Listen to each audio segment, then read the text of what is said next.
अब आपको मैं दूसरे पार्ट में बताता हूं। पहले पार्ट में आपने क्लोरोबेंजीन बनाने की विधि पढ़ा, दूसरे में इसके क्लोरोबेंजीन का रासायनिक गुण में नंबर 1 आप पढ़िएगा, हाइड्रोक्सिल द्वारा समूह द्वारा विस्थापन। हाइड्रोक्सिल क्या होता है?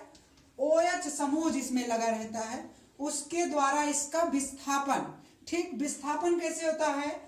क्लोरोबेंजीन को यदि आप उच्च दाब जैसे 300 वायुमंडलीय दाब और 200 सेल्सियस पर जब आप इसको गर्म करोगे तो देखिए क्लोरोबेंजीन ये आपका Cl NaOH के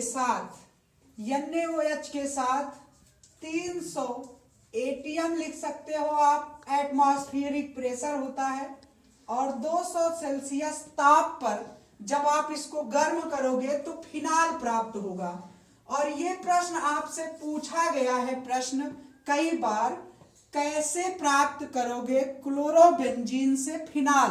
तो क्लोरोबेंजीन से फिनाल कैसे प्राप्त करोगे? जब आप क्लोरोबेंजीन पर सोडियम हाइड्रोक्साइड की क्रिया 200 सेल्सियस पर 300 ATM पर गर्म करोगे तो आपको ये बन जाएगा OH प्लस में NaCl, इसी को हम बोलते हैं फिनाल। ठीक, और ये आपका बन जाता है सोडियम क्लोराइड। ठीक, अब क्रिया आपको समझ में आई। नेक्स्ट वाला देखिए,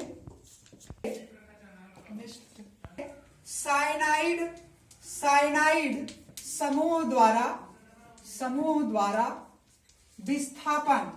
ठीक, साइनाइड समूह द्वारा विस्थापन क्लोरीन का। जब आप क्लोरोबेंजीन को CuCN के साथ क्रिया कराओगे वही 300 सेल्सियस पर दो, और पिरिडीन की उपस्थिति में 200 सेल्सियस पर गर्म करोगे, उच्च दाब भी रहेगा, तो यहां से ये CuCl निकल जाएगा और Cn जाकर के यहां पर जुड़ जाएगा और आपका ये बनाएगा फाइनली CuCl। इसको बोलेंगे हम साइनोबेंजीन। और प्रश्न आपसे पूछा गया है कैसे प्राप्त करोगे क्लोरोबेंजीन से साइनोबेंजीन। ठीक, समझ में आया? नेक्स्ट देखिए, नेक्स्ट आपका आता है अपचयन। ठीक, अपचयन कैसे किया जाता है? अपचयन क्रिया बहुत इंपॉर्टेंट होती है, किसी भी चैप्टर में अपचयन आता है। अपचयन क्या होता है? जब आप क्लोरोबेंजीन को हाइड्रोजन के साथ, नवजात हाइड्रोजन के साथ आप निकिल या एल्यूमिनियम या क्षार धातुओं की उपस्थिति में, ठीक, ऐसे आप लिखिएगा, क्लोरोबेंजीन को जब हम निकिल या एल्यूमिनियम या क्षार धातुओं की उपस्थिति में अपचयन कराते हैं तो हमें बेंजीन प्राप्त होता है। और प्रश्न आपसे कई बार पूछा गया है कैसे प्राप्त करोगे क्लोरोबेंजीन से बेंजीन। ठीक, तो आप देखिए एकदम सिंपल है, यहां से ये क्रिया करेगा, H के साथ निकल जाएगा, लेकिन आपको इसको 2 मोल लेना पड़ेगा। 2 मोल क्यों लेना पड़ेगा? क्योंकि क्लोरोबेंजीन का फार्मूला C6H5Cl होता है। ठीक, और जब यहां से Cl निकलेगा, ये निकल जाएगा तो C6H6 बनना चाहिए, जबकि यहाँ पर 5 ही है, तो इसलिए आपको इसको 2 मोल लेना पड़ेगा। ठीक, और आपका बनाएगा बेंजीन, प्लस में आपका बन जाएगा HCl। समझ में आई बात? और नेक्स्ट वाला देखिए, अपचयन अभिक्रिया में क्लोरोबेंजीन हाइड्रोजन के साथ निकिल या एल्यूमिनियम धातु की उपस्थिति में क्रिया करने पर बेंजीन बनाता है, इसे हम बेंजीन बोलते हैं। ठीक, नेक्स्ट देखिए, नेक्स्ट में आता है आपका बुर्ज फिटिंग अभिक्रिया। ये अभिक्रिया बहुत इंपॉर्टेंट है, बुर्ज फिटिंग अभिक्रिया, इस पर आप मोस्ट इंपॉर्टेंट लगा लीजिएगा। ठीक, बुर्ज फिटिंग अभिक्रिया क्या होती है ये इस पर हम लोग चर्चा करते हैं, ये बहुत इंपॉर्टेंट अभिक्रिया है। ठीक, बुर्ज फिटिंग अभिक्रिया। जब हम क्लोरोबेंजीन को सोडियम धातु, जब हम क्लोरोबेंजीन को सोडियम धातु और मेथिल क्लोराइड से शुष्क ईथर की उपस्थिति में क्रिया कराते हैं, तब हमें टाल्विन प्राप्त होता है। या इसी अभिक्रिया को दो तरीके से लिखा जा सकता है। पहला देखिए, उसके बाद दूसरा देखिएगा। क्लोरोबेंजीन को आप जब सोडियम धातु के साथ प्लस में मेथिल क्लोराइड के साथ शुष्क ईथर की उपस्थिति में, शुष्क ईथर की उपस्थिति में गर्म करोगे तो देखिए क्या होगा। यहां से ये Cl, ये Na, ठीक, और यहां से ये Cl, तीनों मिलाकर के निकल जाएंगे। यहां पर देखिए आप 2 Cl हो रहा है, एक ही सोडियम है, इसलिए इसको आपको 2 मोल लेना पड़ेगा और ये वाला जाकर के यहां पर जुड़ जाएगा और बनाएगा आपका टाल्विन।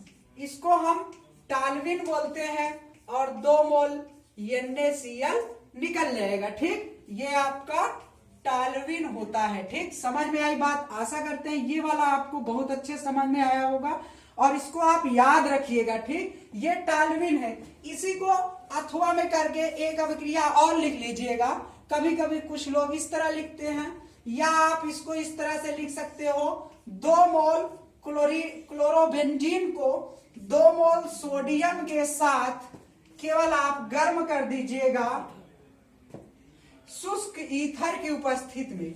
शुष्क ईथर की उपस्थिति में जब आप गर्म करोगे तो इस तरह का कोई बना देता है। तो अभिक्रियाएं दोनों सही है, आपकी जो इच्छा हो वो लिखिएगा। ठीक, और याद करिएगा, दोनों अच्छी बात रहेगी।